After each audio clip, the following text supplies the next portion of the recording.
Good morning, children. Today, again, we are back with our metals and non-metals chapter, and we are going to proceed ahead. In the last class, we have seen the different uses of metals and non-metals, and now we are going to see about the different noble metals which are present. So now what are noble metals? So this is a group of metals. Now these metals, as we have seen in the reactivity series, at the bottom there was gold and silver. In the same way, there are few metals which are existing in nature.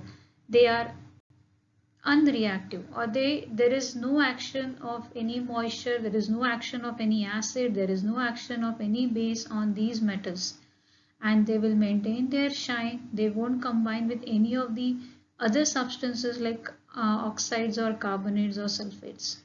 So such metals are called as noble metals.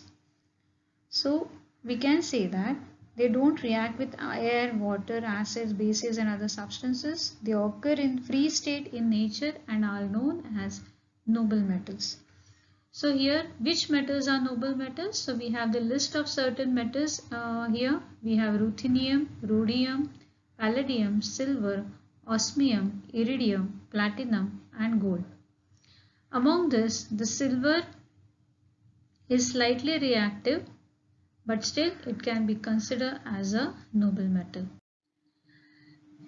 Here are few things regarding noble metals. Like you can see, noble metals are used in the to make the crowns and bridges because of their resistance to corrosion in the oral cavity. So like suppose you must have seen the silver cap or golden cap is made.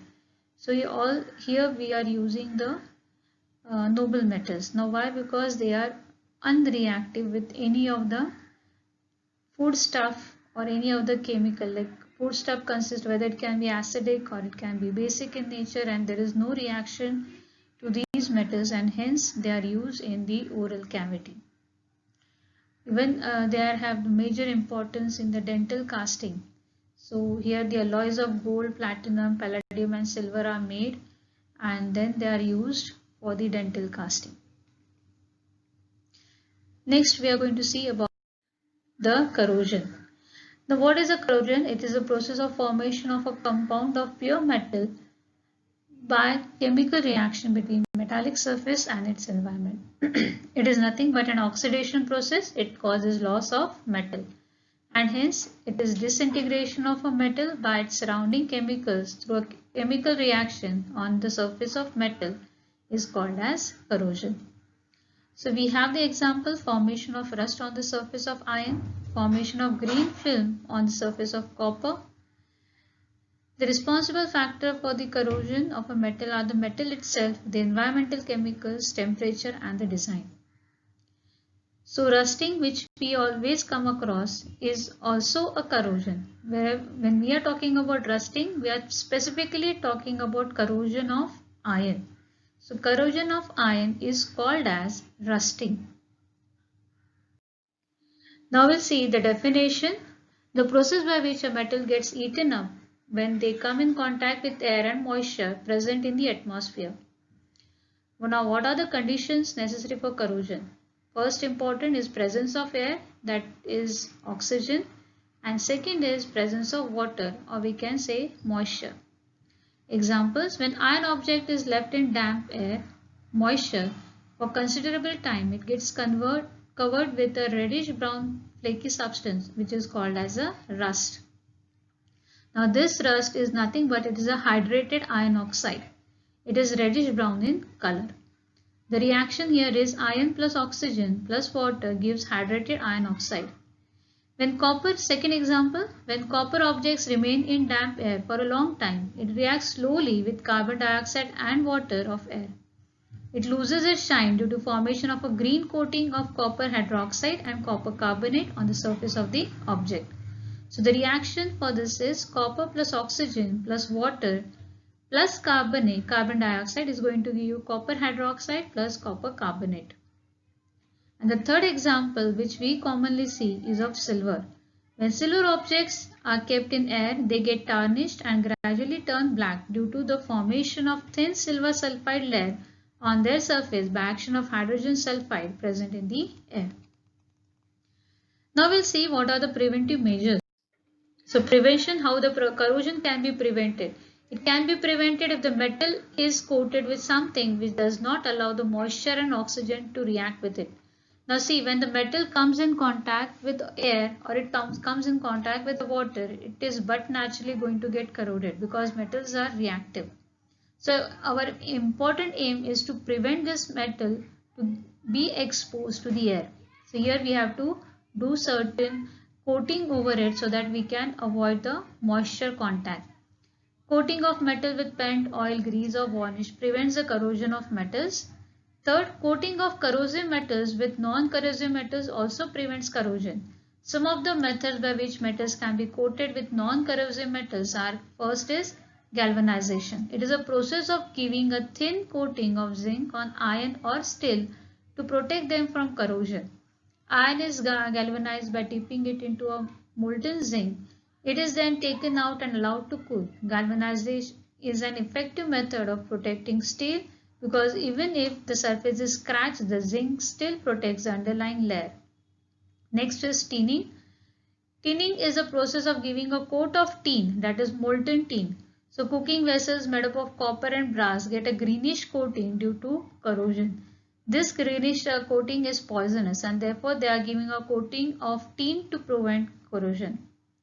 Next is electroplating. In this method of a metal is covered with another metal using electrolysis. Silver plated spoons, gold plated jewelry, etc. are electroplated. So this is done by passing electricity, that is electrolysis. Anodizing. In this method, the metals like copper, aluminum are electrically coated with a thin, strong film of their oxides. This film protects the metal from erosion. And the last method is alloying. Corrosion can also be prevented by alloying some metals with other metals. The resultant metal called alloys do not corrode easily. Example, stainless steel. So now we are going to see the alloying methods in much more detail. So now we'll see alloy.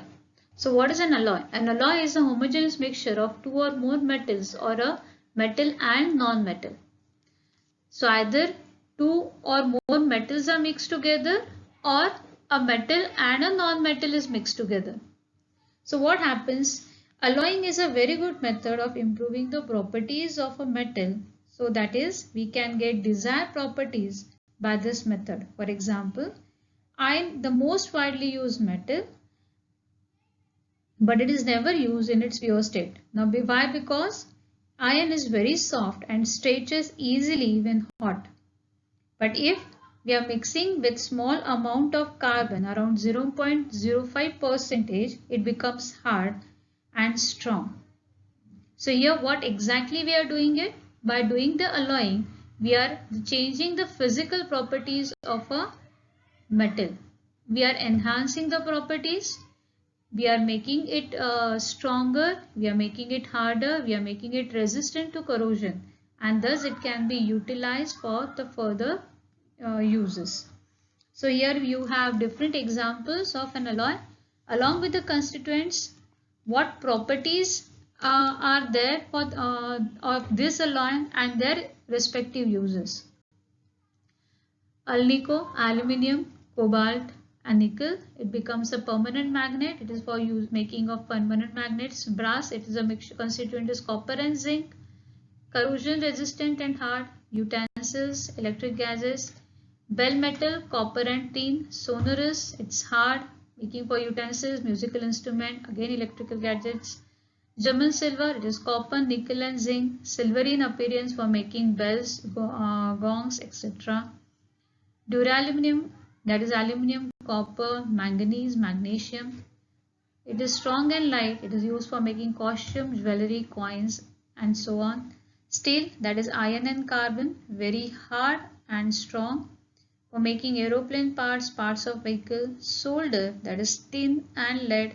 Alloy with low melting point. Now see here, not only changes to high melting point, but we can make an alloy to make it the temperature reduced. That is a alloy with a low melting point. It is for joining metal parts. bronze it is copper and tin, corrosion resistant, hard is for making statues and coins. So with this we have completed with our chapter. I hope you people are practicing all the chemical reactions which we have done. If any query, do contact your teacher. Thank you, children.